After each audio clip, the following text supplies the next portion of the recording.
Hello everybody, welcome to Nostalgia Goggles. I'm Chris, also known as Just a Gaming Nerd, and today we're going to keep the remake train rolling because originally how I started the show was talking about a Metroid remake, and so I think I should talk about another game that's near and dear to my heart that had a remake, and that is Pokemon Fire Red and Leaf Green. I don't have a copy of Leaf Green, so with that being said, is this version worth playing today? Especially since, if I remember correctly, the originals are kind of, in my opinion, rough. So, is this game worth playing today? Well, let's find out.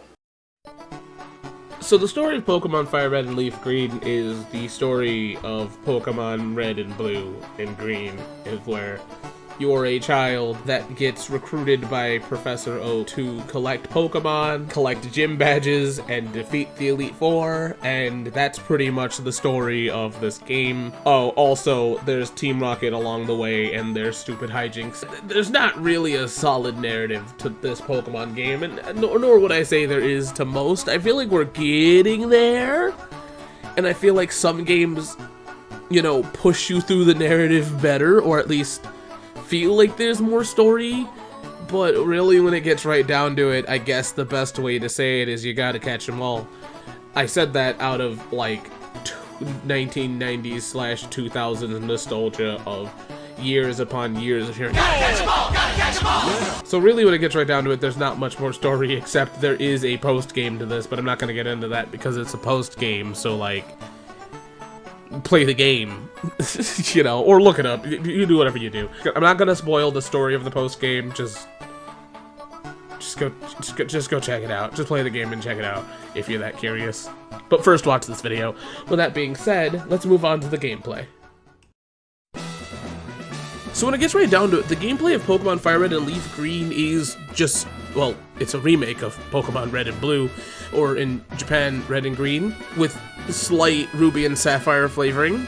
So, nothing super new for Pokemon. If you haven't played a Pokemon game, hello, hi, who are you, and how did you find this channel? But if you have never played a Pokemon game before, the idea and concept of Pokemon is, I would say, about three main things. Those three main things is catching all the Pokemon, which hence the old slogan, gotta catch them all, battling Pokemon to get them stronger, and also battling gym leaders, because I feel like that kind of goes in the battling concept, and pretty much stopping the bad guys. The thing that's interesting about this one being a remake of Pokemon Red and Blue, I'm gonna just say that one because it's easier than saying all the other ones, is that the original Pokemon games themselves were a little bit difficult, and I feel like this one makes the original games feel a little bit more accessible. So even with the Ruby and Sapphire flavoring, this game is still Pokemon Red and Blue, no matter how you kind of take it, because it still deals with the Pokemon typing of that era, which makes the game a little bit more difficult. Luckily, this game has a lot more quality of life things to it, such as the running shoes. This game's a little more forgiving, but it still is Red and Blue, and I think that I kind of enjoy the crap out of that for that. Pokemon Fire Red and Leaf Green is the best way to come back to the Kanto region, and I feel like, well, without a caveat, because I would say that it is, but one of the caveats is gold and silver. But like, I feel like that's getting into technicals without talking about the game itself. I feel like this is one of the best ways to come back to it if you want to know what it was like without having to go through the Game Boy games. So, you know, because I think the thing about the Game Boy games is that they were a little bit more difficult and slower, but that's not what this episode's about. I'll talk about those when we get the chance to. I say that tentatively because I don't think people would be happy with what I have to say with the original Pokemon games. But if you ever consider coming back to Pokemon, I feel like Fire Red and Leaf Green may be the way to go. We'll talk more about that as the episode goes on. Not really much has changed also with this game, except for the idea that now there's more islands, and there is more to do, but that it's not as intense as Gold and Silver and its remakes. This is literally just a remake of Pokemon Red and Blue, and that's about it. Like, I think that it does a great job with what it does. It's really nice, and I've pretty much said my piece. With that being said, let's move on to the presentation. There was a time around when Gold and Silver came out that I wished we got another take on the original Pokemon games Red and Blue, because that one blew the remake kind of game out of the water. I absolutely loved what Gold and Silver did back in the day. I was super jealous because all I got, because that's when I was growing up, was Fire Red and Leaf Green. And now that I'm adult, I no longer have that opinion anymore. I think to come back to this game and see it in the Ruby and Sapphire style really is something that I underappreciated at the time. And I think that that I super enjoy it. I love seeing this game within this style, because even if we did get that gold and silver approach that we got on the DS, it wouldn't be the same, and I think that this game embodies what the old one did at the time. And I think that that's all that it really needed. Now, am I saying that I'm opposed to another remake of Red and Blue? No. But I think that this remake is just good, or even great from what it looks like, sounds like, and feels like, and I really appreciate what it brought to the table. It's very noticeable that this is a Ruby and Sapphire take on the original Pokemon games from the sprite design, but one of the ones that really makes me notice it the most is the sound design, because there's a lot of horns and trumpets in Ruby and Sapphire, and this one is kind of the same. It feels very Ruby and Sapphire, and I think that that's great. I love Ruby and Sapphire. It's one of the more nostalgic Pokemon games that I have played, so it's really nice to see this, and that's kind of what I liked about remakes back in the day too. They kind of stopped that with the Diamond and Pearl remakes, but it was always a remake within the generation that was existent. For instance, Fire Red's remake is based around the idea of Ruby and Sapphire. Pokemon Heart Gold and Soul Silver was very reminiscent of Pokemon Diamond and Pearl, and Omega Ruby and Alpha Sapphire were very reminiscent of Pokemon X and Y, which is something that I think is super cool, and it's something that I think was really cool to have back in the day, and I'm kind of sad that Diamond and Pearl didn't do that as well, with Sword and Shield having a remake that's a little bit more intense, which I understand would have been more work, but that's not what this video is about. I will definitely get to that in the Diamond and Pearl episode. But what I'm really trying to say is that it being reminiscent and it kind of learning the lessons from the previous game or the previous generation was super cool. I think that that was awesome. I really enjoyed that. It was a great way to approach Gen 1. I really think that I don't know, it's really nice, especially since within this game there's a lot of sensibility changes. For instance, Team Rocket looks more cohesive than they used to. Team Rocket was wild and back in the day, okay, let's be honest. But now they look a little bit more gangster-like, they look a little bit more like what we expect them to look like, which I feel like was something that came before this game, obviously. But same thing with the gym leader design, they kind of touched them up a little bit, and they really just made everything look newer and better. Now, not really the world itself, it stayed very similar, but I appreciate that as well, because this remake was trying to kind of, I feel at the time, embody what it was in the past. Heck, even the main character has a redesign of Red and Blue being different characters and looking very similar but having different costumes, and also now allowing us to have a girl within the narrative. And yes, we've seen a girl before in Pokemon, not playable for the original games, but she was on the guidebook, I think. But that was a whole different character design. It was a whole different character look, and I like how we have Leaf within this new group of people. All in all, when it gets right down to it, I think that this game presented itself very well and did an amazing job and was a nice trendsetter for what the other remakes should be.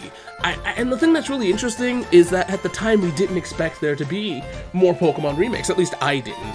We had dreams of it, and this is a great way to dream because it gave us something, and it showed us what exactly the Pokemon remakes were going to look like in the future. To a degree, Diamond and Pearl broke that rule, but either way, I think that the presentation itself is great. With that being said, let's move on to accessibility. So when it comes to accessibility, I haven't really been considering the original price of video games, which I shall do from now on within this episode. Because back in the day, I feel like video games were all different prices. For instance, let's say the Super Nintendo.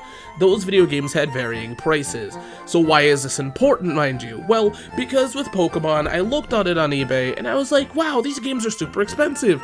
So the Game Boy Advance games must have been super expensive, right? No. So Game Boy Advance games back in the day went for $30 to $29, $30, $40, right?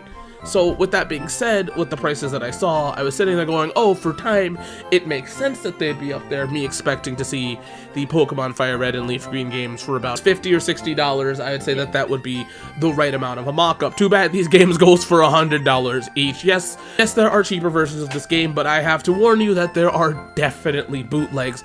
Luckily, there's a lot of websites and ways, or mom and pop shops that'll be able to tell you exactly from looking at the pictures if they're bootlegs. Now, here's the issue issue. When it gets right down to it, Pokemon Leaf Green will set you back to $150 to Jesus, man.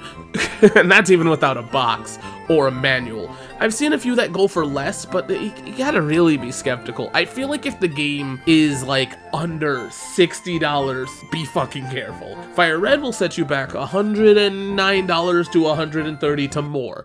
These games are unfortunately overpriced, and I feel like it's kind of odd that they're overpriced due to the fact that Pokemon is, to my knowledge, one of the most popular game series when it gets right down to the handhelds. I feel like everyone and their mom has had a Pokemon game, and it feels very odd that these ones are priced this way. Maybe Fire Red and Leaf Green didn't sell that well.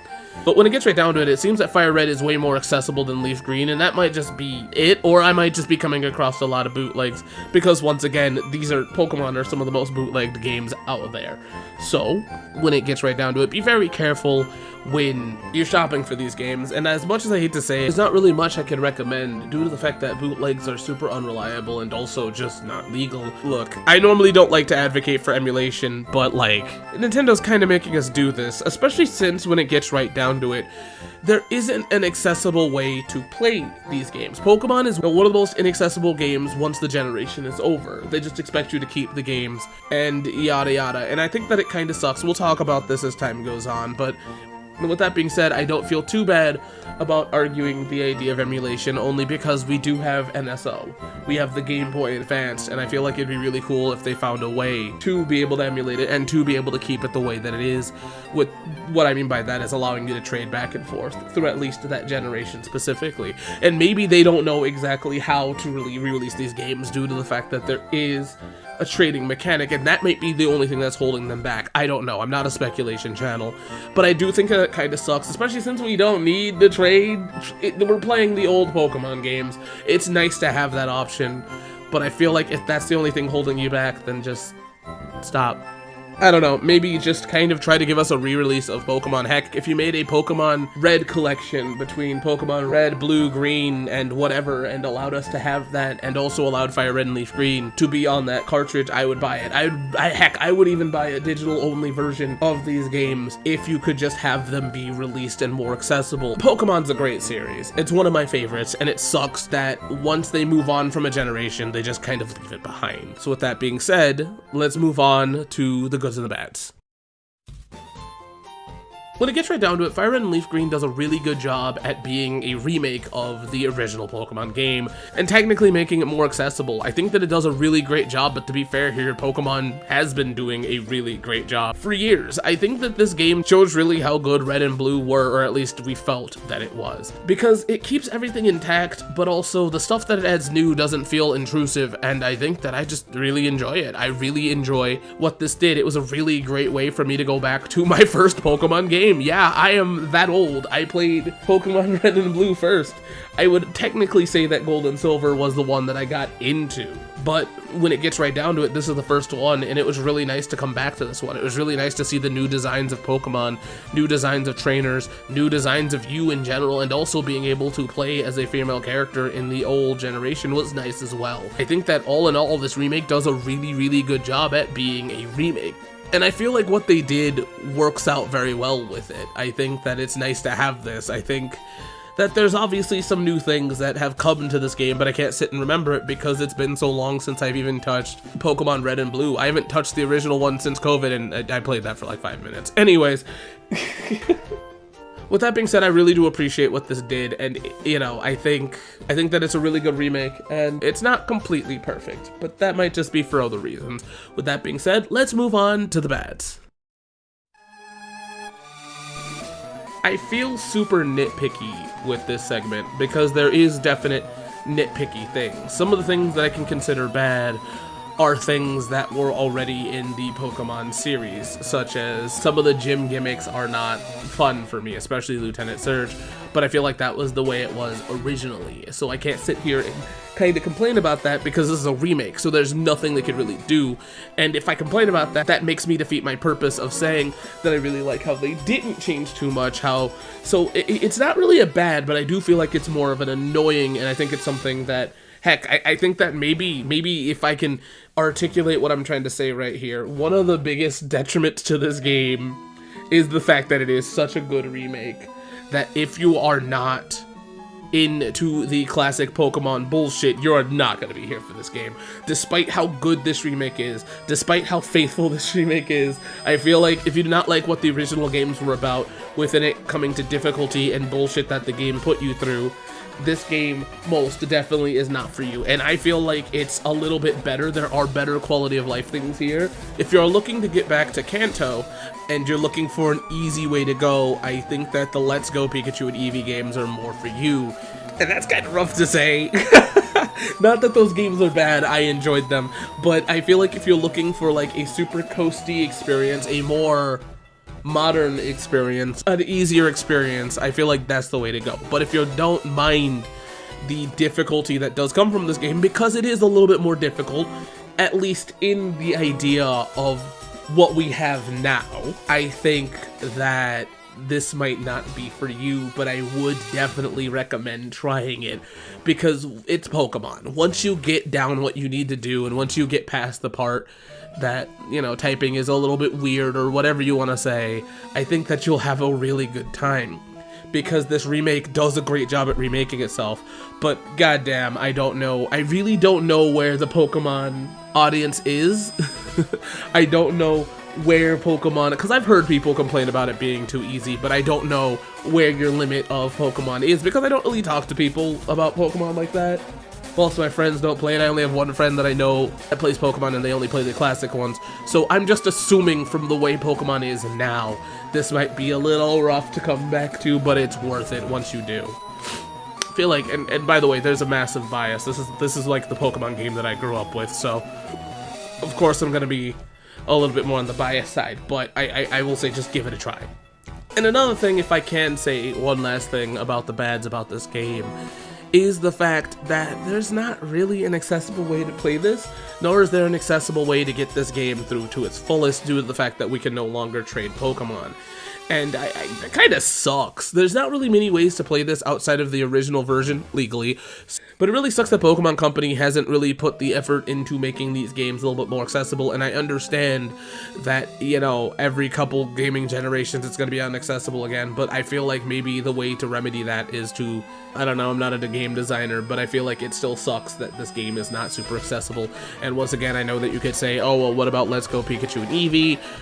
But, like, that's still not red and blue. And also, to be fair here, I do feel like there definitely is a Kanto fatigue. I'm a person that would never mind coming back. I say this in the fact that, no, I say this right now. My mind might change in the future if we do another remake. So I honestly am saying this boldly now, but don't take my word for it.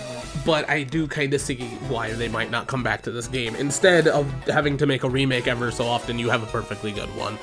So just maybe re-release it? Who knows? With that being said, let's move on to the final thoughts. So with that being said, is Fire Red and Leaf Green still worth playing today? The answer is absolutely. The only thing I really have to say is be warned of bootlegs, and that's really it.